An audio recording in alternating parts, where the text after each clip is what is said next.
They sure made it a contest, but how proud are you, not only with the result, but the way you guys handled all the challenges that Bournemouth presented tonight? Yeah, very happy. We knew the difficulty of the match. It's a team that constantly is threatening you, is asking you questions. They are so good and attracting you, play the ball long to the right player with the right duel, the second ball, counter-press you. And to get out of that game is difficult. We made it even harder for ourselves in the manner that we conceded the first one.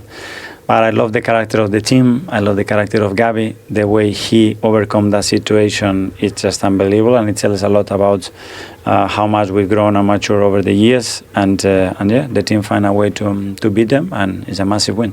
Yeah, you just mentioned Gabi's character. He makes the uncharacteristic mistakes and he's furious about it. And then 6 minutes later, he scores. How much of his personality is translated into his game, you think? A lot. When you talk about presence and being dominant and authority, that's probably the player that represents that in this team. That's why it's so important. And you have to lead by example. You cannot demand that to the rest. And then if something happens to you, don't do it. So today's example, I think it's a great one.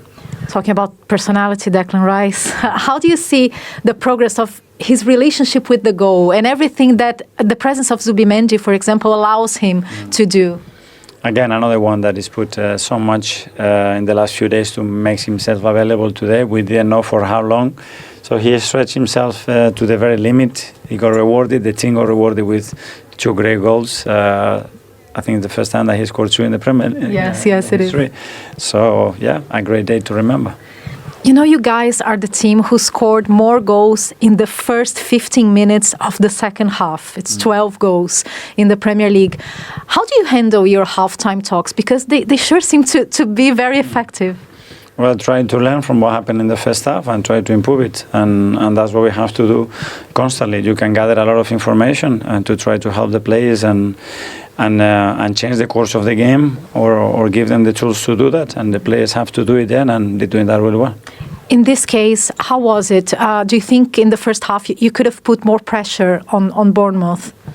Yes, but we couldn't because we lost the ball in very dangerous areas too many times. And when that happens, you are not compact as a block, you don't travel together. So to put pressure against a team that plays with a very open structure that wants to just attract you to put the ball in the last line, you have to be very conscious of that. If not, you get opened up. And we did get opened up a few times when we mistimed things. But then I think in the second half it was much better. It was the first of 9 games in January in 4 different competitions. It's going to be a long month, but fans will be hopeful and excited, especially when you look at the quality of this squad. So how much confidence do you take when you look at this squad, you look at your finishers, you look at the starting 11, how much confidence does it give you for this run? Yes, a lot. I think, first of all, we need to understand the effort that they are doing because it's what we have in January, but what we had in November and December as well. So it doesn't matter. You see the decide. You see how they celebrate every action, how much they want it, and that's the energy that we're going to need. Okay, well done. Thank you. All set up and ready to go. Declan, can you hear us? Wait, say that again because I lost the connection. Can you hear us? Can you hear us loud and clear? I can hear you now. All working. We're just saying congratulations on the victory, first of all. But also for you, we know that very famously you've scored 2 goals in a Champions League game before this, but you've never scored 2 goals in a Premier League game before today. Yeah, that's a crazy stat. I hadn't scored a lot this season, to be honest with you. I'd only scored 2. So to grab a brace today and an important victory was a really nice feeling. You know, when you win and you're able to help out the team like I did today, it always had that extra bit of a special feeling. So, yeah, I'm delighted with the goals and obviously more importantly 3 points because they're a really good side, Bournemouth, especially here. Yeah, and they're always important games, particularly when you get to this stage of the season, when you are chasing a Premier League title. But this one coming off the back of the win against Villa, who are one of your direct competitors. Manchester City dropped points against Sunderland. It just feels like it was a significant one in terms of timing as much as anything. Yeah, massive. Obviously, off the back of Aston Villa, I think the key thing today was to build on that and to go and win. You know, the win against Villa would have meant nothing if we come here today and didn't pick up anything. But it's so important this time of the year. The schedule's crazy. The fixtures come thick and fast. And, you know, if you can win your games in and around Christmas, on top of what we've done already, it's going to put us in a really good position. So we've got to keep building on that, keep the mentality right, keep pushing. But we're in a really good spot in a minute, and long may that continue. Hi, Dick. Paul Merson here. You're right. You're right, mate. I was just going to say, all good. What did Mikel Arteta say at half-time? Because I thought first half, their midfield were all over you like a rash first half. Didn't really have time to get your heads up. A couple of times they intercepted, got you moved, you know. And I thought Arsenal as an Arsenal team give the ball away a lot more than they usually do. Second half, you sort of overpowered them. Was there anything that he said that sort of changed that, where you had to drop off or, you know, push on or... Yeah, no, I think in the first half, I think we was doing the things they wanted. You know, we kept playing the ball to our left side and they kept trapping us. As soon as we made that one pass over to Gabriel, they all swarmed in on us, and, you know, we made us either go back to David or kick it long. And like you said, it did feel like that on the pitch. It felt like they were swarmed all over us in the first half. But, you know, we're a team at second half. Once we get in there at half time and the manager speaks and we speak between each other, we knew we had the quality and we knew the space was there to go on and win the game. And we've done that a lot this season. So, you know, credit to everyone to go out there and perform how we did second half, because that wasn't easy today. Well Declan, Jamie Redknapp, congratulations, mate. Hopefully you've got a screen in front of you. I want to talk about your 2 goals. As Kelly rightly says, very, very important ones. Let's talk through the first one. Obviously a great finish from yourself. We're only 2 tap-ins, I think. I think, yeah, look there, like, it's just important. Look, there's big space, Victor's holding him off. And Martin, he was going to shoot, but he heard me shout. And obviously, if you keep the ball low, you've always got a chance, especially on the outside of the box. It's hard for the keepers to get down. So, you know, that was a nice one to score, because I've not scored many from outside the box this season. Yeah, it's a really good finish. It's just about, what do you see when you see it from this angle here, that you're just obviously trying to squeeze it into that corner because all the players are rushing over to their right. Yeah, and you see the keeper, when the Martin's got the ball, he's on that side of the goal, and then when Martin passed it back to me, he's naturally going to move to the right. So I knew it was going to be hard for him to then make the step back down low once he'd come back across. So I think that was an important goal, because there was bodies in the way as well. So I was happy with that. And the next one, obviously, this is the winning goal. Deck, talk us through this one, because obviously Bukayo Saka's now on the pitch. He gives you so much going from that area. You make a sort of a late run again. You played the ball out wide to him. You're just sort of drifting into the box here. Yeah, quick free kick, quick thinking. Don't let him get set. Let B be 1v1. Martin, great pass, and again, give B that shout. And I think that zone's always so important to occupy. You know, you see so many midfielders score goals from that position. Everyone drops, and if you pull away and the ball comes, you've always got a chance to score. So I was happy with the movement of it, and obviously 2 great passes, you know, from the first goal from Martin and Bukayo on the second. So I was happy with that. No, they're great finishes. The only problem is I've got some bad news for you, that Sky are obviously going to bill you because we've got to now clean that camera deck. It's a bit of a problem for us. I don't know if you can see it here. A lot of saliva, mate. It was a sloppy kiss. Was it? Talk us through this. It was only a peck. It was only a peck. It's a New Year's kiss. New Year's kiss, celebration exactly, kiss. mate.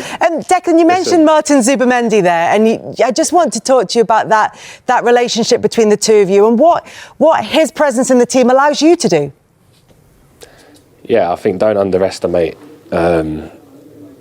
to come from La Liga to come into this team. You know, he's not the biggest player or the strongest, but his brain, the way it works, allows the teams to function in such a good way. He's been unreal. He plays so many minutes already for us this season, the way he gets on the ball.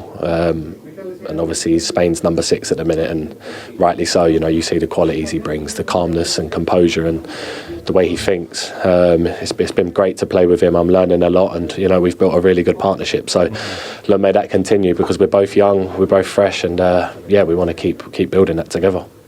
Deck, will you be watching the Man City-Chelsea game on Sky tomorrow? I didn't even watch the game versus Sunderland, honestly. I think I'm just, if I've got the time tomorrow, I might watch it. But yeah, I'm just focusing on us at the minute. I know it sounds cliche, but yeah, I think it's just important. There's so many games. Our recovery's got to be so important, and I can't get too caught up in what others are doing. I think it's the most important thing is what we do, and we can only control that. You know, it'll be a good game, I'm sure, but yeah, let's just keep going ourselves. Declan, just one on that point about not watching the games and focusing on what you're doing. Tell me about if it feels different this season and if you've kind of learned from previous title challenges, if there's a kind of lesson you've taken from that. No, I think like everyone plays everyone in this league. Man City, we know, are one of the best teams in the world, and you know, more than likely they're going to win their games. So it's so important for us to just stay on track and stay focused and not get caught up in what people are saying on the outside, and internally just stick into what we're trying to do and what we believe in, which is obviously to just keep winning every game. Like I said, we're in a great position, and we've been here before. It's just about keeping that mentality right, not getting complacent, and keep winning football matches. Ultimately, that's what's going to make good things happen. So let's keep doing that. Declan, congratulations. 6 points clear of Villa, 7 points clear of Man City, top of the league, and 3 points today with 2 goals. Well done. Thank you very much. Have a good night. See you later. Bye-bye. Bye. It's really interesting to hear him, and he's staying very level-headed, Merce. How much can players actually enjoy the victories over the course of a title-winning season, or is it just job done, on to the next one? You should enjoy it. You should enjoy it. There's certain games, and Bournemouth's one of them games where they're like a Brighton, a Brentford. You go and win. People think, oh, you turn up, you win. You win here, they do you a favour at the end of the season. It's a big football result today. Mm-hmm. We never look back. When someone wins the Premier League, all we focus on was the last 3 or 4 games.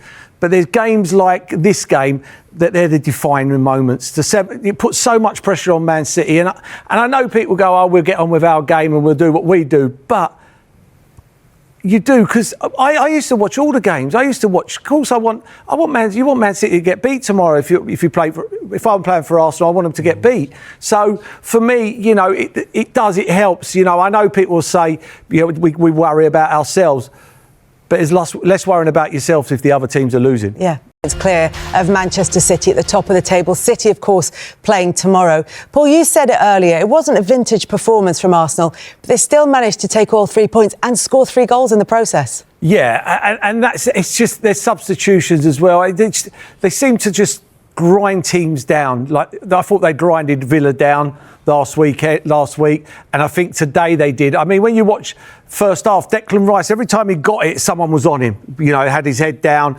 whoever the midfield were. But when you look at his goals, there's no one anywhere near him. Do you know what I mean? And they dictated the game. Second half, they had more composure. And I couldn't feel the Bournemouth players didn't get near the midfield 3 in the second half. First half, I thought they were all over him like a rash. But second half, their squad's so strong. It's so strong. The 3 substitutions come on remind me of the old back in Sir Alex Ferguson's Man United teams. Do you know what I mean? When they bring on three Trossard, Saka, Jesus, big players. I played in a Villa game, and that was a problem from last year, wasn't it? Yeah, and they brought on Van Nistelrooy, Scholes, and I think Giggs. I mean, like you're like, oh, what do you do when that happens? Yeah, do you know what I mean? Make it fair. You know, so yeah, he's got to get it right though. I didn't think first half. I thought it was probably a game for Saka to start. For me, I thought this was a game Saka starts in. Difficult away ground to go to, but they come out with flying colours again. Wasn't vintage, but what can you say? 3 points, 6 points clear at the top, and they can sit home and watch on Sky tomorrow Man City against Chelsea. It's that much repeated quote from Mikel Arteta about finishers and starters. He doesn't see players as, you know, kind of first choice, 11 players. It's the ones who start the game, but then he does bring on that energy to do exactly what Paul said, which is just grind teams down with the consistency. Yeah, it does. And, they're bringing on Marino as well towards the end of the game. And he's not looking around to bring on Eze or, Miles Lewis-Skelly to go win the game, maybe 4-2, 5-2. He's thinking, I want to keep hold of what I've got. That's the sort of manager he is. I don't think it's going to be really that expansive. But like Paul says, they've scored 3 goals today. It wasn't an easy game because of what Bournemouth, they make it very uncomfortable. And I think that's really where they get their first goal from, because Bournemouth are really good. They set the traps for them. They never made them feel comfortable. But then once second half come, they started to feel a bit more relaxed, and obviously important goals at the right moment. And it was a really big result for them. Make no mistake, and it sets up the Liverpool game on Thursday night perfectly now for them. You said important goals at the right moment. Two of them, of course, from Declan Rice, who joins us now. Declan,